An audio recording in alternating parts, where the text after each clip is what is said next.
दोनों भ्रूलता के ठीक मध्य स्थल में भगवान की स्थिति है, जिसको बोलते हैं अतीन्द्रिय तत्व जो है वो भगवान है। और भगवान को हम महसूस कर सकते हैं, देख सकते हैं, और वो अदृश्य शक्ति हमारे शरीर के भीतर जितने भी रासायनिक क्रियाएं हैं उसको देख रहा है।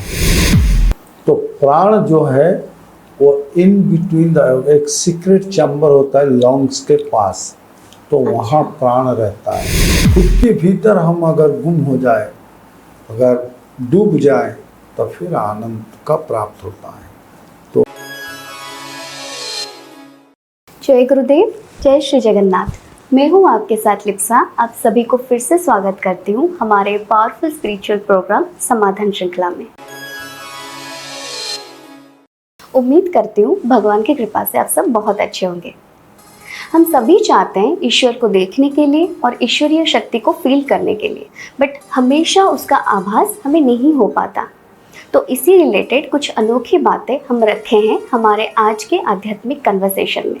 तो आइए हम बात करते हैं हमारे प्रिय पूज्य विज्ञानी गुरु श्री संत जी के साथ। जय गुरुदेव गुरु जी। जय गुरुदेव। कैसे हैं आप? बिल्कुल ठीक ठाक।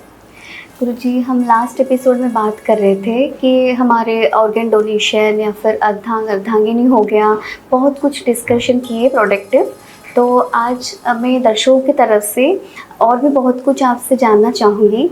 तो पहले मैं ये जानना चाहूँगी कि क्या हम भगवान जी को पा सकते हैं? अगर यस, तो किस माध्यम से जाना चाहिए? तो यहाँ एक ऐसा प्रश्न है जो प्रश्न ही गलत है। क्यों? क्योंकि भगवान कोई सामान नहीं है जो हमको मिलेगा। भगवान की जो दर्शन है, हम दर्शन कर सकते हैं या उनको अनुभूति कर सकते हैं। तो भगवान, दूसरा चीज़ ये है, जो हम भगवान बोलते हैं वो बाहर कहीं नहीं है, वो अपने भीतर है। तो अगर हमारे शरीर के भीतर हमारे अंग को देखने के लिए हम देख सकते हैं, और जहाँ हमारा आँख नहीं जाता है तो वहाँ किसी प्रकार का माध्यम का इस्तेमाल करके हम देख सकते हैं। जैसे कोई किसी को कंघी करना है तो उसको दिखता नहीं है, तो वो आईने के सामने चला जाता है, फिर दिखता है अपना, तो कंघी करा लेता है। तो ऐसे बहुत सारे चीज़ शरीर का है जिसको हम संपूर्ण रूप से देख सकते हैं। तो भगवान जो है वो कहाँ रहते हैं? जैसे हम बोलते हैं कि आत्मा परमात्मा का एक अंश है, और आत्मा कहाँ रहता है? शरीर के भीतर कहीं पे भी रहता है। जैसे साधारण लोगों को पता नहीं है, लेकिन जो योगिक मेथड है या योगिक प्रोसेस है, वहाँ बताया गया है कि भगवान कहाँ रहते हैं। इस in the centre of the eyebrow, दोनों भ्रूलता के ठीक मध्य स्थल में भगवान की स्थिति है, जिसके कारण हम संस्कृत में बोलते हैं ना, शिवोहम शिवोहम, सच्चिदानंद रूप शिवोहम शिवोहम। तो ऐसा होता है कि जब हम कंघी करते हैं तो आईना को देखते हैं, तो यहाँ भगवान को देखने के लिए आईना क्या है? सच्चिदानंद। ये तीनों अवस्था को अगर तुम प्राप्त कर लो तो फिर भगवान को देख सकते हो। तो भगवान क्या है इसका फिर व्याख्या किया गया, क्योंकि ऐसे हम भगवान के लिए बोलेंगे तो कोई शिव जी को प्रार्थना करता है तो उसको शिव जी दिखाई देगा, किसी को दुर्गा दिखाई देगा, किसी को विभिन्न रूप दिखाई देगा, और सनातन से हटके हैं कोई तो उनको दूसरा रूप दिखाई देगा। तो फिर भगवान का व्याख्या किया गया कि शिव जो है वो शब्द के रूप में व्यवहार कर लिए, लेकिन भगवान है क्या? ये अतीन्द्रिय व्यक्तित्व है, साइकिक फेनोमेना, जिसको बोलते हैं अतीन्द्रिय तत्व जो है वो भगवान है। और कैसे शरीर में प्रवेश करते हैं? तो वो शरीर में आके त्रिकुट में बैठते हैं, इन बिटवीन आवर आईब्रो, भ्रूलता के बिल्कुल मध्य स्थल में, बिल्कुल उसी स्थान में भगवान रहते हैं। तो हम देखेंगे कैसे? न बाय यूजिंग साइकिक पैसेज, अतीन्द्रिय पथ, जहाँ सांस आने जाने के रास्ता है, इसको बोलते हैं साइकिक पैसेज। तो जब साइकिक पैसेज और साइकिक फिनोमेना एक जगह मिलते हैं, जिसको बोलते हैं साइकिक सेंटर, और in between our eyebrow it is known as psychic centre. भगवान वहीं स्थित है, और भगवान को हम महसूस कर सकते हैं, देख सकते हैं, वो पाने का चीज़ इसीलिए नहीं है क्योंकि वो हमारे शरीर के भीतर ही है। कहीं बाहर होते तो हम पाते ना। तो भगवान को बिल्कुल हम महसूस कर नहीं पाते क्योंकि भगवान की स्थिति हमारे भीतर है। जब विज्ञान इतना आगे चला गया है फिर भी वो किसी प्रकार का गारंटी नहीं दे सकता है कि बच्चा कैसे पैदा होगा या मौत कब आएगा। तो ये बता नहीं पाएंगे। क्यों? क्योंकि कोई शक्ति ऐसा है जिसके माध्यम से हम चलते हैं। तो ऐसा जो विज्ञान के छात्रा छात्रियां हैं वो फिर कहेंगे कि नहीं, ये शरीर का अवस्था है, कोई अवस्था में पहुंच जाएगा तो फिर मौत आ जाता है, अवस्था में पहुंच जाता है तो बच्चा हो जाता है। तो ये सही है, लेकिन वो अवस्था को प्राप्त करने के लिए जो शक्ति है वो कौन देता है? जैसे मान लो कोई बचपन से बड़े तैयारी के साथ बड़ा ख्याल रखता है अपने बालों को काला रखने के लिए, लेकिन जब उम्र हो जाता है तो बाल सफ़ेद हो जाता है। लेकिन हमने जो है सारे पदक्षेप लिए थे बाल को काला रखने के लिए, तो सफ़ेद कौन बना दिया? सम अनफोर्सिन पावर, कुछ अदृश्य शक्ति ऐसा है जिसके कारण ये हो रहा है। और वो अदृश्य शक्ति हमारे शरीर के भीतर जितने भी रासायनिक क्रियाएं हैं उसको देख रहा है, तो वही भगवान है। तो इसमें जो तर्क हम करते हैं, कुतर्क करने के लिए बहुत सारे चीज़ों को सामने लेके आते हैं। तो भगवान सत्ता है जिसके सत्ता के बिना कुछ संभव नहीं है, ये सनातन शास्त्र भी बता रहा है। तो फिर हम भगवान को देखने के जो तरीका, जैसे बोले कि महसूस कैसे करें, तो सरल उपाय जो है हमारे शास्त्र में दे रखा है, सत चित आनंद। तो क्या होना चाहिए? सत, be attach your body and soul. सत, कीप ए गुड रिलेशन। हम सब बोलते हैं सत्य तभी होता है जब सत्संग करते हैं। सत्संग कहाँ करना चाहिए? कि संग सत्य होना चाहिए। शरीर और आत्मा का जो संग है, ये संग भगवान का बनाया हुआ है। आत्मा कुछ चाहे, शरीर कुछ चाहे, शरीर कुछ चाहे, आत्मा कुछ चाहे, तो इसमें सत्संग नहीं होता। तो संग सत्य करना चाहिए, आत्मा और शरीर का मिलन सही होना चाहिए। अचित कॉन्शसनेस, जो हमारा चिंतन करने का शक्ति है वो भी सही होना चाहिए। और कैसे? जैसे भीतर आनंद होना चाहिए, खुशी होना जरूरी नहीं है। हाँ। आनंद, ब्लिस, तो भीतर आनंद होना चाहिए। ये तीनों अवस्था पहले प्राप्त कर ले तब फिर ध्यान लगाएं। तो चौथा कारण आ गया, जैसे हमने बोला कि कंघी करने के लिए आईने के सामने जाना पड़ता है। आईना तो है, शरीर भी है, तो ऐसे सदचिद आनंद कर लिए तो उसके सामने भी जाना पड़ेगा, तब जाके भगवत कृपा या दर्शन होगा। तो ये जो सामने लाने का तरीका है उसको ध्यान बोलते हैं। ध्यायते इति ध्यान। तो बहुत सारे चीज़ में हम बोलते हैं ध्यान लगाना है, किसी चीज़ के ऊपर जो है नज़र टिका के रख लो ध्यान हो जाएगा, वो ध्यान नहीं है, वो त्राटक है, वो ध्यान नहीं है। तो ध्यायते इति ध्यान, बारंबार बारंबार जो है एक चीज़ के ऊपर तुम्हारा मन तन और सब कुछ लगा हुआ रहे तो फिर ध्यान हो जाता है। तो अगर ये प्रक्रिया में हम जाएं, तो अगर आगे कोई ऐसा प्रश्न मन में आए तुम्हारा कि ध्यान कैसा हो, क्या हो, वो तो बाद में चर्चा करेंगे, लेकिन जो सरल उपाय है भगवान की प्राप्ति के लिए, तो ये अवस्था प्राप्त कर सकते हैं। तब जाके हम सीने पे हाथ रख के बोल सकते हैं शिवोहम शिवोहम। तो मैं शिव हूँ तब बोल सकते हैं जब भगवान की अनुभूति हो जाए, भगवान की स्थिति को देख ले, भगवान की उपस्थिति को देख ले, तब जाके हम ये बोल सकते हैं। तो बिल्कुल हम भगवान की सत्ता को अनुभव कर सकते हैं। और ये जो शब्द आपने बताया कि भगवान मिल सकते कि नहीं मिल सकते, बहुत सारे लोग पूछते हैं। जब ये पोशाक में देखते हैं या कोई भी आध्यात्मिक व्यक्ति को कोई देख लेता है तो पूछता है आपने भगवान को देखा? तो भगवान कहीं बाहर नहीं है, तो देखना जरूरी नहीं है, उनको महसूस किया कि नहीं किया है। तो इसीलिए बोलता है जो अरूप है, जिनका कोई रूप नहीं है। क्यों रूप नहीं है? क्योंकि वो जहाँ बैठे हुए हैं वो अतीन्द्रिय केंद्र है। तो हम जैसे कोई आर्टिस्ट आता है उसको रंग दे देते हैं तो वो अपने खुशी के हिसाब से जो है चित्र बना लेता है। हाँ।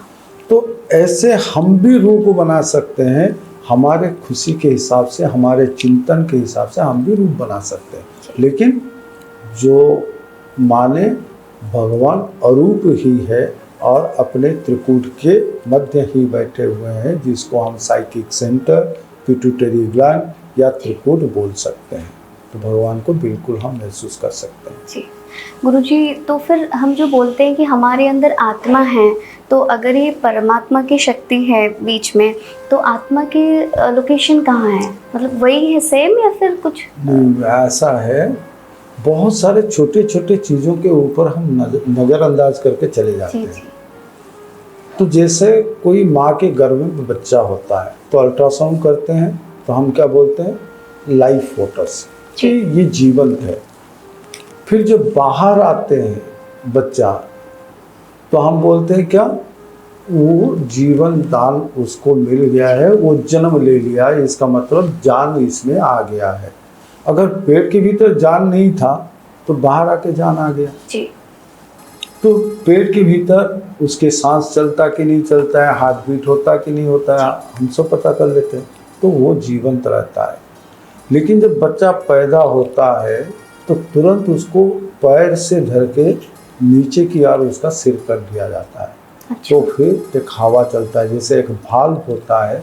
तो फिर हमारे शास्त्र में ये बोला गया है, प्राण और सांस दोनों अलग चीज़ है। तो प्राण जो है वो इन बिटवीन एक सीक्रेट चैम्बर होता है लंग्स के पास, तो वहाँ प्राण रहता है। तो प्राण जाने के बाद सांस की क्रिया बंद होता है। अच्छा। जैसे हम बोलते हैं ना कि सांस चला गया है, लेकिन वो मुक्त तब तक नहीं होता कि मेडिकल साइंस भी बोलता है 12 घंटा तक वो ऑर्गन रहेगा, 6 घंटे तक वो ऑर्गन रहेगा। तो ये बोलता है तो उसमें जीवन रहता है। अगर सांस तो चला गया, फिर प्राण कैसे रह गया, फिर जीवन कैसे रह गया? तो प्राण सत्ता कुछ अलग है। और अच्छा। वो हवा की तरफ शरीर में रहता है, जिसको आगे जाके हम साधना के बारे में, योग के बारे में जो चर्चा करेंगे। सांस की क्रिया जब चलता है वो सांस है, और प्राण की क्रिया जब चलता है उसको हम निश्वास प्रश्वास नहीं बोलते, उसको आरोहण और अवरोहण बोलते हैं। वो क्रिया प्राण की है और प्राण चलता रहता है। तो परमात्मा जो है त्रिकुट में रहते हैं और सीने में आत्मा रहता है। अच्छा, तो जो हम बोलते हैं कि भगवान सबके शरीर में होते हैं, तो इसका मतलब यही त्रिकूट में सबके शरीर प्रेजेंट में, होते हैं। सबके शरीर में भगवान है, क्योंकि अदृश्य सत्ता के बिना जीवन जो है वो नामुमकिन है। तो सबके पास भगवान है, और बस भगवान को देखने के लिए, खोजने के लिए, उनको अनुभव करने के लिए कोई क्रिया की ज़रूरत है, जो हर एक कथाकथित धर्म में उसका रास्ता भिन्न भिन्न किया गया है कि भगवत सत्ता को अनुभव में लाए, भगवत सत्ता को जाने। हाँ, तो गुरुजी हम कैसे फील कर सकते हैं कि हमारे पास भगवान जी हैं हमारे साथ, और महसूस कर सकते हैं क्या होगा हमारे साथ जिससे हमें पता चलेगा कि भगवान जी हमारे साथ हमें फील हो रहे हैं? चाहे हम महसूस करें या ना करें, अच्छा, उसका काम है सबके साथ रहना, वो सबके साथ है। तो हम महसूस इसीलिए करना चाहते हैं क्योंकि हमको जानने का जिज्ञासा है जी। तो चाहे महसूस करे या ना करे, वो अपने आप काम करता है। जैसे मान लो कि कोई बोलेगा कैसे काम करता है, जैसे हम सोते समय कहीं हमको मच्छर काटता है, लेकिन हम सोते हुए रहते हैं, हमको कुछ पता नहीं चलता, लेकिन हाथ अपने आप चला जाता है, जहाँ मच्छर रहता है वहाँ हाथ चला जाता है। क्यों जाता है? कौन चलाता है? तो ऐसे बहुत सारे शक्तियाँ शरीर के भीतर है जो हमको पता नहीं चलता। जैसे हम अभी सांस लेते हैं तो सांस लेने में किसी प्रकार का कोशिश नहीं करते, स्वाभाविक चला आता है। कहीं आँख की और कोई चीज़ आ रहा है, आँख अपने आप बंद हो जाता है। हाँ। तो क्यों होता है? कौन करता है? तो ऐसे बहुत सारे शक्तियाँ शरीर के भीतर छुपा हुआ है, तो हम महसूस कर नहीं पा रहे हैं। तो भगवत सत्ता जो है वैसा ही शक्ति है बस उसको महसूस करने की कोशिश करना है। जी। तो अगर महसूस कर ले तो आपको पता चल जाएगा कि भगवान आपके साथ है। हम अभी तक महसूस नहीं किए या कोशिश भी नहीं किए, इसीलिए हमको ये जानने की ज़रूरत है कैसे पता चलेगा भगवान हमारे साथ है कि नहीं है। भगवान जी। सबके साथ है, सबके साथ रहते हैं। अगर महसूस कर ले तो आपको पता चल जाएगा। तो ये ऐसा है ना किसी को हम मिठाई दे खाने के लिए, तो उनको पूछेंगे कैसे लगा, वो बोलेगा मीठा। कितना मीठा, वो बोल नहीं पाएगा। हाँ। क्यों? क्योंकि वो अपना खुद का ही है अनुभव। पर थोड़ा ऐसा सा है। ज़्यादा ऐसे तो बोल सकता है ना कोई। तो ऐसा बोल सकता है लेकिन सटीक नहीं बोल सकता। हाँ हाँ। तो फिर भगवत सत्ता को जानने के लिए, सटीक जानने के लिए खुद को अनुभव करना चाहिए, खुद को अनुभवी होना चाहिए, तभी पता चलेगा। लेकिन ये 100% सही है, भगवत सत्ता सबके पास है, सबके साथ रहता है। बस अनुभव करने के लिए हमको कोशिश करना चाहिए। अगर एक बार कोशिश में हम कामयाब हो गए तो भगवत सत्ता का उपस्थिति हम जान लेंगे। जी। और गुरुजी आप एक बात बोले कि खुशी और आनंद, तो मुझे ये भी मन कर रहा है जानने का कि एक्चुअली में डिफरेंस क्या है खुशी और आनंद में। बहुत कुछ है। जैसे मान लो कोई चीज़ हमको चाहिए जी। और वो चीज़ मिल गया, कुछ समय के लिए हम जो है खुशी हो गए। हाँ। तो टेम्पररी इन नेचर, लेकिन ब्लिस अच्छा। जो है वो परमानेंट नेचर, जो दीर्घस्थायी है और किसी वस्तुओं से जुड़ा हुआ नहीं है, जो अपने भीतर की आत्मा, अंतरात्मा से जुड़ा हुआ है और खुशी है, वो आनंद है। जी। जो बाहिर पदार्थ से जुड़ा हुआ है वो खुशी है।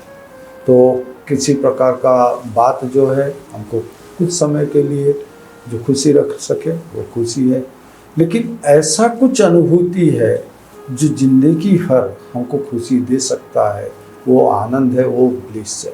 तो inner, it is related to our inner body and खुशी related to our external body. तो ये दोनों का अंतर है। जैसे हम बोलते हैं ना पाप और पुण्य के भीतर अंतर कितना है, बस एक बिंदु का, तो ऐसा ही खुशी और आनंद का जो डिफरेंस है तो एक बिंदु का ही फर्क है। तो कभी आनंद भी खुशी बन जाता है, कभी खुशी भी आनंद बन सकता है, लेकिन खुद के ऊपर निर्भर करता है कि हाउ टू अचीव ब्लिस, कैसे वो आनंद को प्राप्त हो। तो आनंद का प्राप्त तभी होता है जब हम खुद के भीतर ही समा जाते हैं। When we lost within, खुद के भीतर हम अगर गुम हो जाए, अगर डूब जाए, तो फिर आनंद का प्राप्त होता है। तो ये भी अभ्यास करना जरूरी है। जैसे मैंने बताया कि some tools is needed, कुछ ऐसा उपादान भी चाहिए भगवत दर्शन के लिए।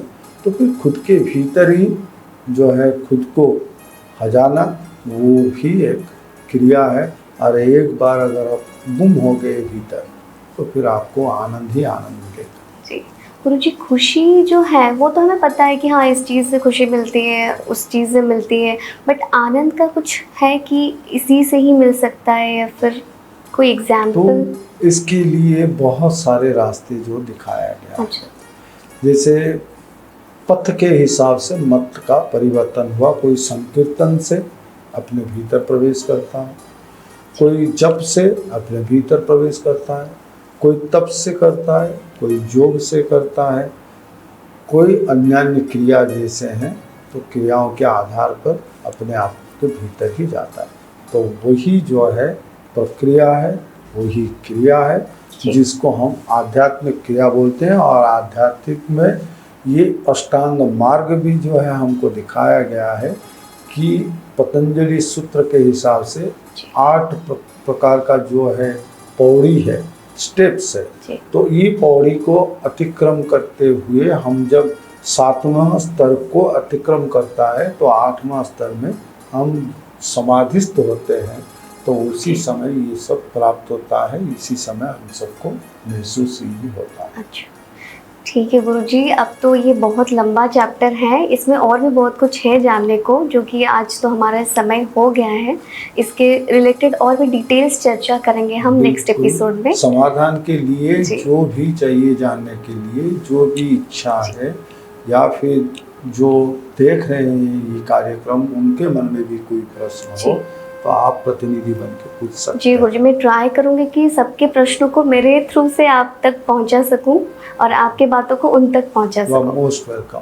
आपका बहुत बहुत धन्यवाद गुरुजी। जय जय गुरुदेव। तो आज का हमारा एपिसोड बहुत ही प्रोडक्टिव गया, पर आज तो समय हो गया है, तो इसी रिलेटेड और भी बहुत कुछ इंटरेस्टिंग टॉपिक में हम लोग बात करेंगे हमारे अगले एपिसोड में। तब तक के लिए आप देखते रहिए हमारे प्रोग्राम समाधान श्रृंखला ओडिसी खबर में। All stay blessed. जय गुरुदेव। हमारे कार्यक्रम समाधान श्रृंखला के माध्यम से यदि आपके मन में कोई समस्या, द्वंद्व या कोई सवाल है तो आप हमें 9861033075 नंबर पर व्हाट्सएप कर सकते हैं। आपके सभी प्रश्नों के समाधान के लिए पूज्य गुरुजी सरल रास्ता बताएंगे। हमारा यह कार्यक्रम समाधान श्रृंखला ओडिसी खबर चैनल पर देखना ना भूलें। हमारे साथ जुड़े रहने के लिए हमारे चैनल को सब्सक्राइब करना ना भूलें। जय गुरुदेव।